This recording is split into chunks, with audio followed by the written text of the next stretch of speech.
Hello my dear friends, good evening.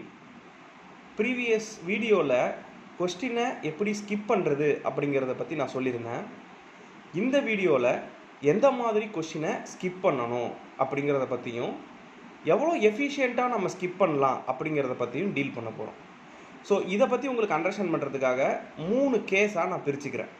Case 1, கொடுத்துருக்கிற 4 ஆப்ஷனை பற்றி உங்களுக்கு எந்த நாலேஜுமே கிடையாது. நீங்கள் என்ன பண்ணணும்னா ஏதோ ஒரு ஆப்ஷனை கிளிக் பண்ணிட்டு அடுத்த கொஸ்டினுக்கு போயிடணும்.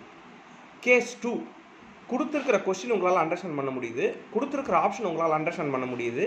ஏ, பி, சி, டி அப்படின்னு 4 ஆப்ஷன் இருக்குது.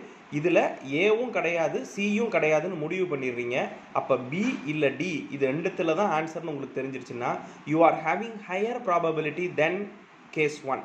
கேஸ் 1ல் உங்களுக்கு எதுவுமே தெரியல, அப்படியே ஸ்கிப் பண்ணிடுறோம். கேஸ் 2ல் உங்களுக்கு ஓரளவு தெரியுது, அதனால் பி இல்லை டி இது ரெண்டுத்தில் ஏதோ ஒன்று கரெக்டுன்னு தெரியும் பொழுது ப்ராப்பராக ஸ்கிப் பண்ணுறீங்க. Then you are very near to success. That is 50% success is possible with respect to case 2. Case 3, இதில் உங்களுக்கு கண்டிப்பாக கொஷின் அண்டர்ஸ்டாண்ட் ஆகுது, ஆன்சர் அண்டர்ஸ்டாண்ட் ஆகுது, நீங்கள் ஸ்கிப்பே பண்ண தேவையில்ல, ப்ராப்பராக போட்டுட்டு போயிடலாம். ஸோ இந்த மாதிரி ஸ்கிப்பை கொஞ்சம் இன்டெலிஜென்ட்டாக யூஸ் பண்ணினீங்க அப்படின்னா சக்ஸஸுக்கு இன்னும் நியராக போகிறதுக்கான வாய்ப்பு இருக்குது. இன்னொரு முக்கியமான விஷயத்தை நான் இந்த வீடியோவில் இப்போ டிஸ்கஸ் பண்ணலான்னு விரும்புகிறேன். என்னென்னா which of the following type questions. Which of the following அப்படிங்கிற கீவேர்டு கொஸ்டினில் இருந்துருச்சு அப்படின்னா 4 ஆப்ஷன்லேருந்து அந்த கொஸ்டினை சால்வ் பண்ண ட்ரை பண்ணுங்கள். ஒரு எக்ஸாம்பிள் சொல்லுங்கள் சார் அப்படின்னு கேட்டிங்கன்னா, இந்தியாவுக்கு எந்த ஆண்டு சுதந்திரம் கிடைத்தது, அதை கீழிருக்கும் ஆண்டுகளிலிருந்து கண்டுபிடியுங்கள்னு கொடுத்துட்டா. அப்போ நீங்கள் போயிட்டு 1947ங்கிறத நீங்கள் யோசித்து மைண்ட்லேருந்து ரிட்ரைவ் பண்ணணுங்கிற அவசியம் கிடையாது.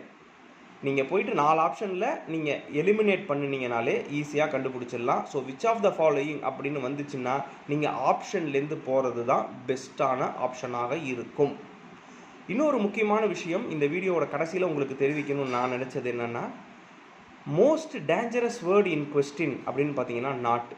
நம்ம கண்ணுக்கு இந்த நாட் அப்படிங்கிறது தெரியாது. ஃபாஸ்ட்டாக ரீடு பண்ணிக்கிட்டு போகும்பொழுது நாட் இருக்கான்னு 1க்கு 2 தடவை பார்த்துங்க. நாட்டை பொறுத்த வரைக்கும் நாட் ட்ரூ அப்படின்னா ஃபால்ஸ்னு அர்த்தம், நாட் ஃபால்ஸ் அப்படின்னா ட்ரூன்னு அர்த்தம்.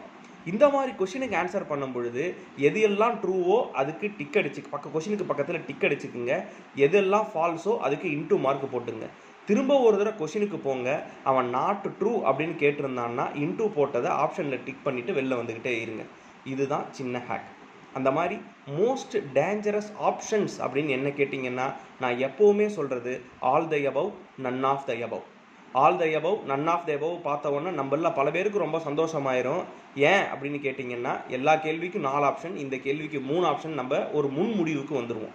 அப்படின்னா என்ன, ஏபிசிடி அப்படின்னு 4 ஆப்ஷனில் 4ஆவதாக all the above, none of the above இருந்தால் கண்டிப்பாக அது ஆப்ஷனில் கிடையாது அப்படின்னு நம்ம ஒரு ப்ரீஜுடிஸ் முடிவுக்கு வந்துடுறோம். அது தவறு. ஆல் தேவோ நன் ஆஃப் தேவோ ஆப்ஷனில் இருக்கிறதுக்கான அதிக அளவு வாய்ப்பு இருக்குது. அதனால் தயவு செஞ்சு அந்த ஆப்ஷனை நெக்லெக்ட் பண்ணாதீங்க. ஸோ இந்த மாதிரி சின்ன ட்ரிக்ஸை நீங்கள் பயன்படுத்தினீங்கன்னா ஆன் த ஸ்பாட்டில் எக்ஸாமில் உங்களோட நம்பர் ஆஃப் கொஸ்டின் நீங்கள் அடிக்கிறத 2லேருந்து 3 இன்க்ரீஸ் பண்ண முடியும். இதை ப்ராப்பராக பயன்படுத்திங்க.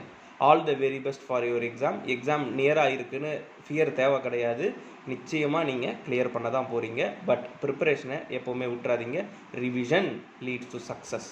Thank you so much for this video.